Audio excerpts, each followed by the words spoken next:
Welcome back. ABC 24, we're all about keeping you safe.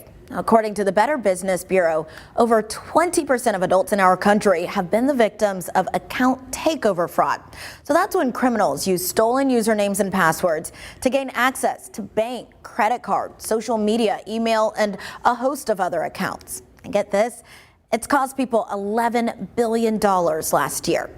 Well, joining us this midday is Daniel Irwin from the Better Business Bureau to break down the issue and give us some ways to protect ourselves and, better yet, our accounts. Hey, Daniel, how are you? I'm good. Thanks for having me. Thank you so much for being here. So getting right into it, how do scammers get people's account information? Well, they get that information multiple ways.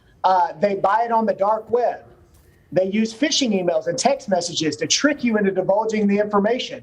That's why we tell you never click on links that are unsolicited. But the main way they steal it is through data breaches, and they use it to gain entry to other databases and accounts, relying on the tendency for customers and consumers to use the same login credentials across multiple databases. So essentially, if they've got your account password for one account, it's not very hard for them to figure out how to get into all the others. And it's interesting to note, account takeover fraud is increasing in part because of lapses in security due to more people working from home. Oh, that is very interesting. And I know I've certainly gotten the emails like, hey, you want to change your password because it was in a data breach. So now I know it's very important to go ahead and change it. What are some signs that you have become a victim of account takeover fraud? I'm sure I just answered one of those questions for you, though. Yeah, well, unauthorized transactions in an account or notices of an address change or other contact information that you didn't originate or don't know anything about. Missing account statements, right? This is a big one. If you're used to getting paper statements and then one day out of the blue you stop getting them, that would be a red flag.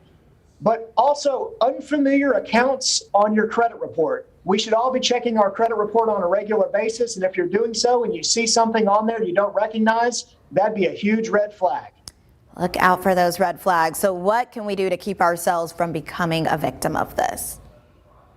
Well, don't click on links or attachments in unsolicited messages of any kind, and make sure that you use strong passwords and try not to use the same password across multiple accounts. That's hard. I think we're all guilty of that on some level. And keep your computer and phone security systems up to date.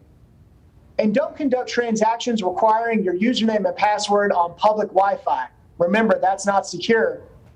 And review your account activity and monthly account statements thoroughly as soon as they're available. And again, if you stop getting them, you might need to take some action. I know we are all guilty of that password one. Daniel, thank you so much. Really great advice there. Thanks. Have a great day. You too.